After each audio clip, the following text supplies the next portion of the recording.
Look, we all know Trump supporters are going to say, he was just joking. He wouldn't actually send 88,000 IRS agents to the border with guns to protect our gerbs. Nah, it's just a little joke, because that's what Donald Trump does. He just says jokes all the time.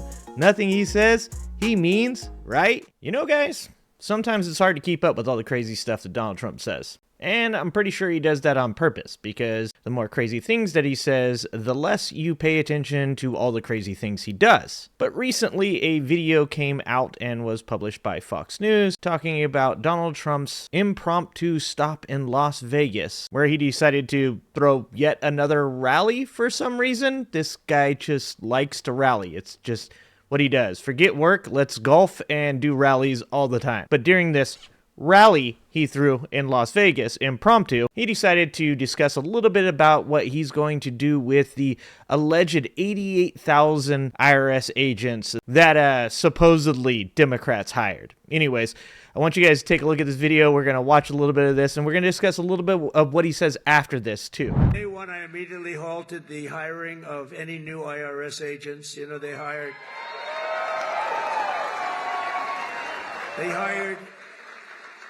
or tried to hire 88,000 new workers to go after you, and we're in the process of developing a plan to either terminate all of them or maybe we'll move them to the border.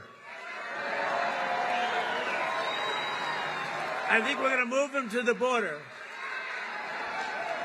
Well, they're allowed to carry guns. You know, they're so strong on guns, but these people are allowed to carry guns, so we'll probably move them to the border. You know, I'm not totally sure that Donald Trump knows what IRS agents actually do. And the southern border is starting to sound more and more like the Wall in Game of Thrones every single day. I would not be surprised to find out that AOC and the entire Biden family were forced to take the black and go down to the southern border and guard it for Donald Trump. I will probably be sent right behind them. But for those of you that don't know, first of all, the reason I said alleged and supposed was that 88,000 people were not hired for the IRS. In fact, 88,000 people would have been hired over the next decade. Only about 52,000 of those would have been hired over the next 6 years. But the IRS hasn't even came close to hiring 88,000 people. But out of all of the people that they did hire, a lot of those people were customer service agents. And because of the Inflation Reduction Act, which asked for the $80 billion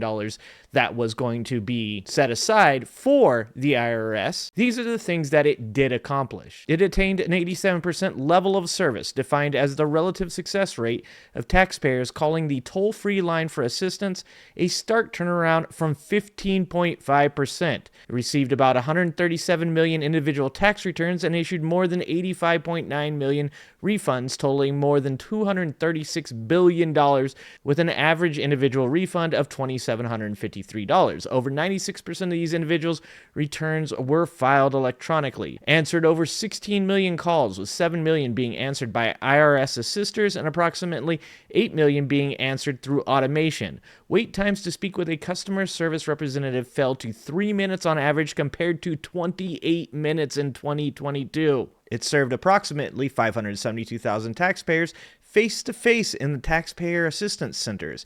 Around 907,000 taxpayers called the IRS TAC appointment line, resulting in more than 454,000 appointments being scheduled.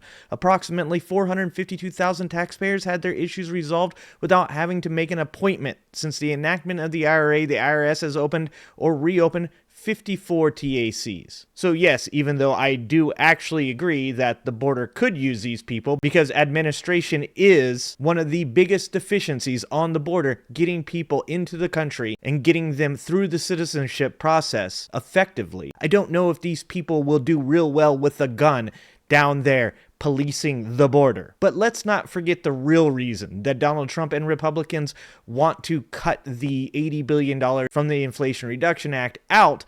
It's because they want to keep their rich buddies from being audited. Because as we well know, the Internal Revenue Service does make money for the government when it does audit billionaires. In fact, the IRS, being the only part of our government that actually generates any money at all, brings in about $7 for every $1 it's spent. That reason being because When audited, the 0.1% of our society that literally owns like everything, those audits bring back a significant amount of money. In 2023, it yielded about $6.29 for every $1 spent by the IRS, and only about 96 cents from the bottom half of income distribution, therefore making it not even a good idea for the IRS to actually go after your average everyday person. Of course, none of this actually matters to MAGA Republicans because we all know they are allergic to facts and statistics. And what they really want? Well, what they really want is symbolism. They don't like substance. What they really want somebody to tell them is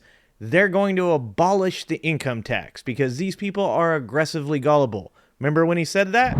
She said no tax on it. How about just no tax?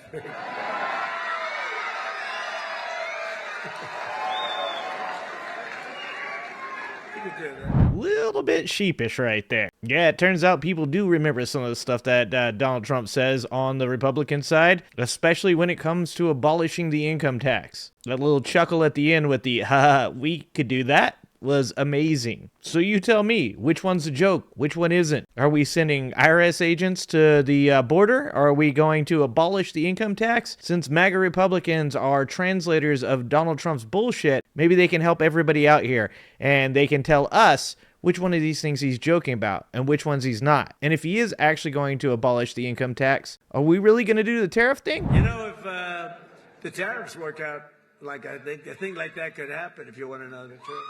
You know, years ago, 1870 to 1913, we didn't have an income tax. What we had is tariffs, where foreign countries came in and they stole our jobs, they stole our companies, they stole our product, they ripped us off. And, you know, they used to do numbers, and then we went to a tariff system, and the tariff system made so much money. It was when we were the richest, from 1870 to 1913. Then we brilliantly came in with an income tax. No, we don't want others to pay. Let's have our people pay. And then you had the Depression in 1928, 1929. I call it 1929.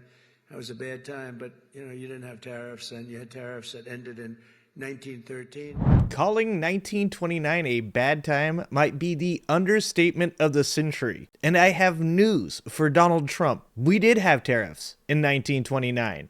In fact, we had the Smoot-Hawley Act, which was formerly known as the United States Tariff Act of 1930. The Smoot-Hawley Act is now widely blamed for worsening the severity of the Great Depression in the U.S. and around the world. The Smoot-Hawley Act was created to protect farmers from foreign competitors. It resulted in increased tariffs on foreign imports to the U.S. by about 20%. At least 25 countries responded by increasing their own tariffs on American goods.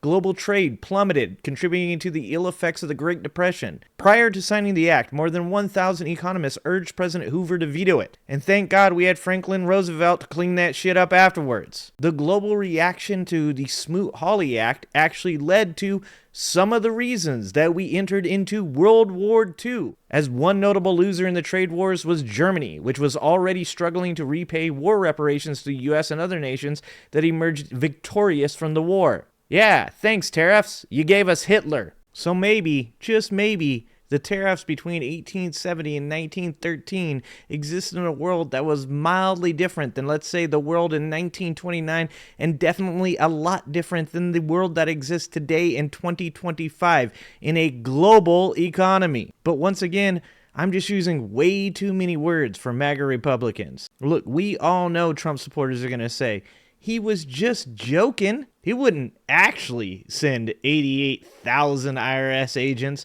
to the border with guns to protect our gerbs. Nah, it's just a little joke, because that's what Donald Trump does. He just says jokes all the time. Nothing he says, he means, right? Look, these people are simple, and they like simple stuff. I mean, they like simple stuff like this. We're renaming the mountain, Mount McKinley in Alaska. You know what else we're renaming? We're renaming the Gulf of Mexico into the Gulf of America.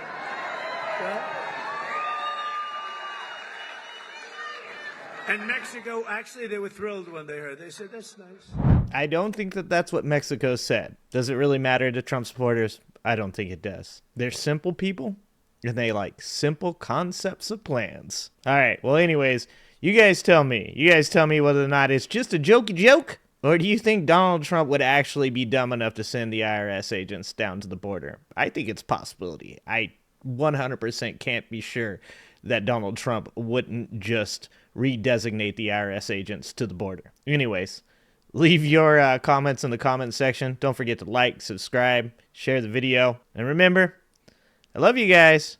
I appreciate you guys. And I hope to see you next time. Thanks for watching.